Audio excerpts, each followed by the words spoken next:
Vamos vir lá do começo lá, né, cara? Como é que iniciou a sua história quando você era... Eu vi uma entrevista sua, você comentando que você, desde criança, você passou muita dificuldade, né, cara? Muita dificuldade, chegou a, sair na rua procurando coisa pra comer, o caramba. Conta pra gente essa fase sua aí, mano. Cara, eu sou filho de Cleonice Canuto da Silva. Minha mãe com 17 anos. Eu tinha uma revolta muito grande com a minha mãe. Em razão de eu ter 5 irmãos, né? Eu tenho a minha irmã, meu irmão mais velho que morreu de câncer com 43 anos, André Canuto. A minha irmã, Ângela Cristiano Canuto, que ela é policial, mas hoje ela, licença sem vencimentos, ela mora nos Estados Unidos. Eu sou o procurador dela, que eu que resolvo as questões dela.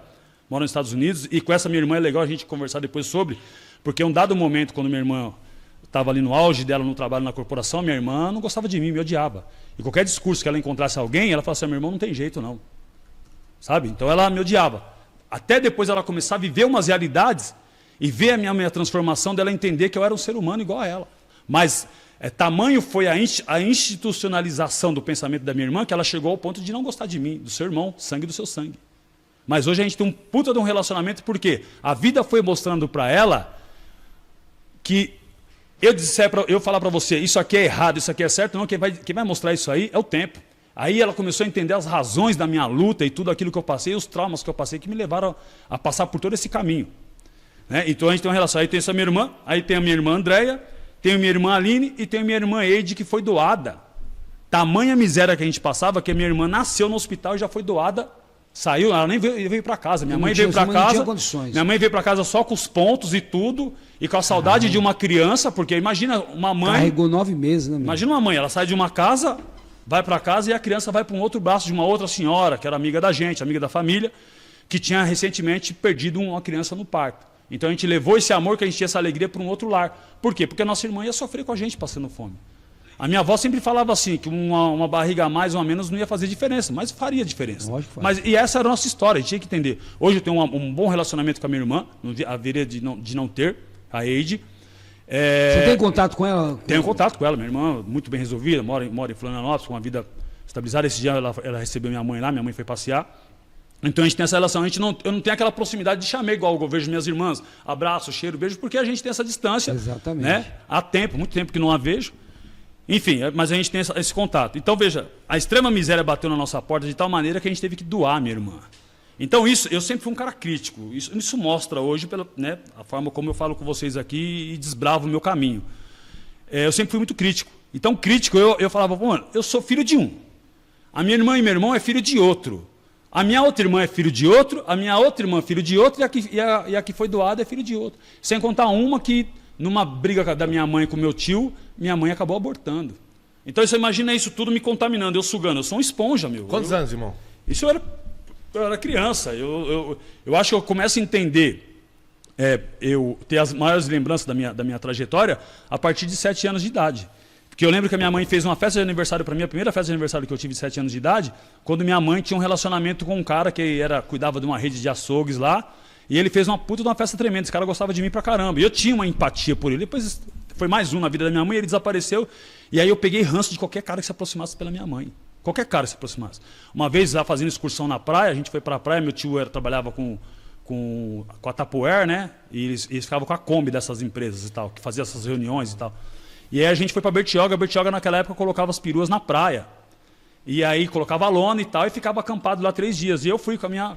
E eu de madrugada ali ponho as crianças para dormir, mas eu não dormia nada. Eu vi minha mãe indo com um cara sentido a água. E é um cara que eu conhecia. E naquela época a lata de cerveja ela era de ferro, de lata. Era lata, não era alumínio. Skol, né? Era muito Skol, né? Muito Skol, isso. E tinha uma amassada, que ela virava um corte, né? Eu pulei nas costas desse cara e cortei as costas desse cara, mano. Caraca, entendeu? Isso você tinha quantos anos? Eu, sei lá, acho que talvez 12 anos, 13 anos. Foi pra cima e agrediu o cara. Fui pra cima e cortei as costas dele, ele saiu espinhando todo lá, mas ele foi um homem pra caramba, ele não pôs a mão em mim, não bateu em mim, eu fiz rasguei as costas dele legal mesmo, mas eu tinha aquilo em mim, era uma coisa que trauma, né? Aquela coisa que me dominava, era o ódio, a raiva da situação que eu passava, humilhante. E a minha mãe brigou comigo, falou um monte, até me deu uns bofetões lá e tal, e fiquei de castigo. Mas minha mãe vivia coisa, minha mãe era muito bonita e tal, então essas coisas foram acumulando, gerando uma revolta. E o amor de mãe, todo o dengue eu tinha pela minha avó. Né? Então essas coisas foram mexendo comigo. Então eu fui criado na rua, hora a gente tinha que morar, separar, dividir os irmãos. Eu morei com a minha tia, morei junto com a minha avó. Depois minha avó conseguiu alugar um quarto e cozinha, fui morar com a minha avó. Depois minha mãe ajuntou uma casinha lá no Cambiri, lá pro lado de Ferraz de Vasconcelos. Daí eu fui para lá também, morar com a minha mãe. Enfim, eu começo a entender o que está acontecendo. Eu trabalhando numa empresa depois, trabalhando na Atacadista de Doce, eu morava em Guaianazes, mas eu estou indo para Ferraz, que ia ter uma festinha na casa de uma amiga nossa, que a gente trabalhava no Atacadista, numa sexta-feira. E quando eu passo na linha do trem assim, eu vejo a fisionomia do meu irmão em cima de uma lajinha dessas casinhas de alvenaria em beira de linha de trem, ali divisa de Guaianazes. Caralho, você viu seu irmão? Eu vi meu irmão, cara. A menina estava sentada aqui, minha amiga, eu com a mão aqui segurando, o trem balançando. E quando passou, eu vi assim, falei, meu irmão. E eu pus a cabeça para fora da janela, foi sumindo assim a longa distância. Eu vi meu irmão empinando pipa em cima da laje. Eu marquei o lugar, a gente ficou naquela festinha, no sábado eu fui andar por ali, estrada de Poá, eu lembro da passarela e tal. Pra procurar e achei. Foi quando eu achei minha mãe, meus irmãos e tal, estavam todos separados ali. Né? Aí a gente, mais de um ano que eu não via meu irmão. E aí a gente foi, então a gente viveu essa questão, separa, volta. Mas eu sempre estudei, minha avó sempre me manteve em escola pública, sempre gostei de estudar, né?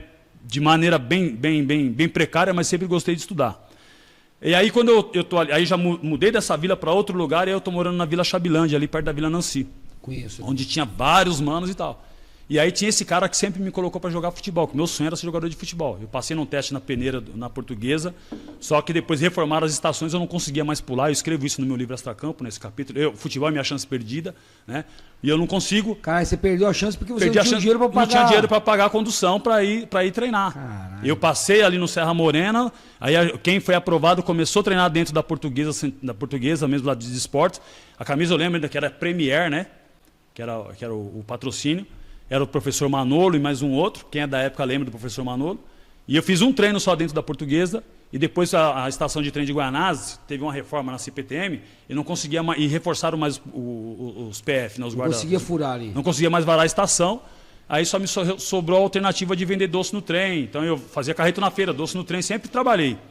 E aí eu começo também a entender o que é a rua, protegendo o meu saco de amendoim, meu biscoito, saindo na mão com os caras mais velhos que queria roubar. Roubar você. Roubar e tal. Então eu fui vivendo tipo um pichote, vamos dizer assim, de antigamente, a lei do mais forte, né, meu?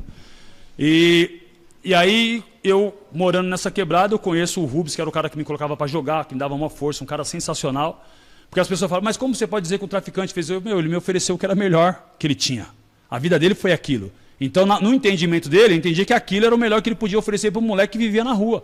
Mas o que ele me deu de maior suporte, que me fez chegar até aqui?